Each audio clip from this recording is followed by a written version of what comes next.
একটা টিনের ছাউনি দেওয়া স্কুল, কিন্তু তার 13টা ঘরে কিভাবে ছাই হয়ে গেল আগুনে?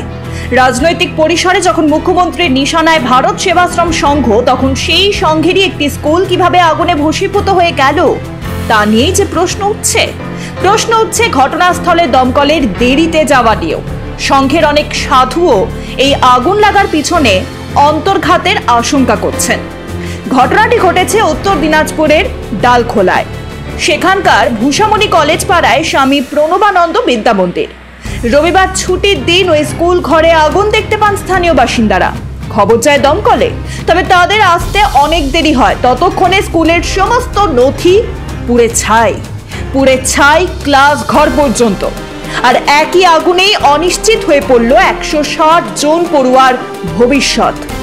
স্কুলে এখন পরীক্ষা চলছিল, সেই সময় কিভাবে আগুনে পুড়ে নষ্ট হয়ে গেল একটা গোটা স্কুল, তা ভাবাচ্ছে মহারাজদের, ভাবাচ্ছে গোটা সমাজকে।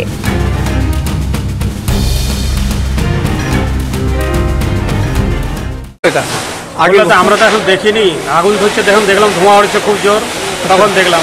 এখন কিভাবে লাগছে আমরা বুঝতে পারি। আচ্ছা, কেউ লাগিয়েছে না কি ভগবান জানে, বুঝেছি বলা যাবে, দেখিনি আর যে। আচ্ছা, তো এখন মোটামুটি ফায়ার ব্রিগেডের টিম আসে, আগুনটা বোঝাচ্ছে। হ্যাঁ, ওরা চেষ্টা করছে বোঝাতে।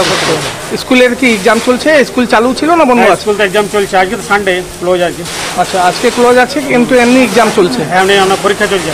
আচ্ছা, এক্সাম চলছে। কত ছাত্র আছে এখানে? ছাত্র প্রায় 150-র উপরে। 150-র উপরে? হ্যাঁ, 150। নাম আপনার? আমার নাম কালা দাস। আচ্ছা, কেমন কি হলো বলতে পারবেন? আমার ছেলে স্কুলেই পড়ে। হ্যাঁ, আগুন আমার ছেলে স্কুলেই পড়ে। আচ্ছা, যেহেতু খবর পেয়ে আসলাম। ঘটনা ঘটে কীভাবে আগুন লেগেছে সে তো বলতে পারবো না।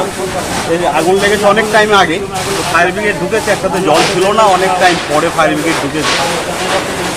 এগুলো আমি বলবো কীভাবে হয়েছে সেটা, আমি এরা ছিলেন, সেটা কেন হলো কী হলো, আমার সামনে পরীক্ষা আছে, বাচ্চা কাচ্চা কীভাবে পড়াশোনা করে এটা স্কুলের ব্যাপার, সেই নিয়ে একটা মাথা ব্যথা হয়ে গেছে। যেহেতু আমার ছেলে আগুন লাগলো কিভাবে? শর্ট সার্কিট নাকি অন্তর্ঘাত? ভোটের মরশুমে বেশ কিছুদিন ধরেই শিরোনামে উঠে এসেছে ভারত সেবাশ্রম সংঘ। খোদ মুখ্যমন্ত্রী নিশানা করেছেন সেখানকার মহারাজকে।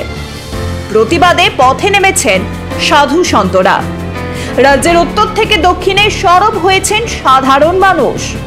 ভারত সেবাশ্রম সংঘ থেকে ইসকন, রামকৃষ্ণ মিশনের মতো প্রতিষ্ঠানকে কিভাবে প্রকাশ্যে আক্রমণ করতে পারেন মুখ্যমন্ত্রী, তা নিয়ে ধিক্কার দেওয়া হয়েছে সর্বত্র।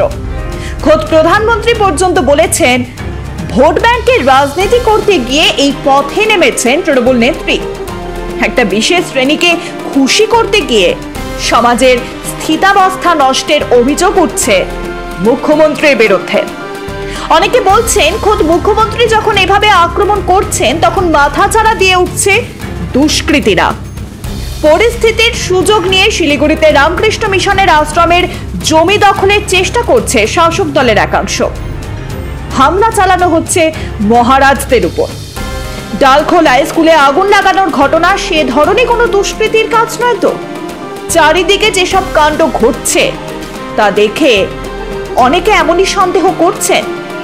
আমরা যদি ইতিহাসের দিকে তাকাই, তাহলে দেখতে পাবো একসময় তুর্কিদের আক্রমণে পুড়ে ছাই হয়ে গিয়েছিল নালন্দা বিশ্ববিদ্যালয়, পুড়ে ছাই হয়ে গিয়েছিল সেখানকার গ্রন্থাগার।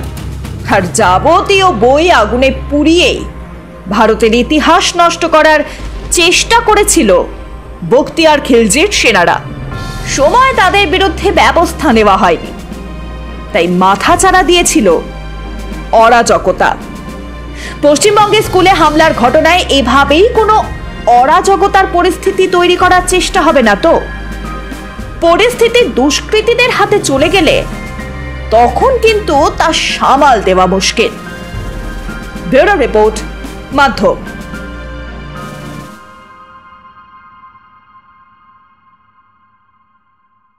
আজ আমার মতন অনেক পরিবারের মাথায় ছাদ রয়েছে, আর আগে আমাদের কপালে জুটতো ছাদ থেকে জল পড়া, তাপের ঝলকানি, আর তার সাথে সম্পূর্ণ বিনামূল্যে পাচ্ছেন গ্যাসের কানেকশন, পানীয় জল, বিদ্যুৎ, রেশন, শৌচালয়।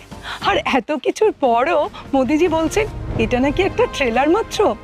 দারিদ্রতা থেকে মুক্তি, এটাই হলো মোদির গ্যারেন্টি। তাই আমরা এবার ঠিক করেছি আরো একবার মোদি সরকার। আর এটা আমাদের গ্যারেন্টি। পদ্মফুল চিহ্নে ভোট দিন, বিজেপিকে জয়ী করুন।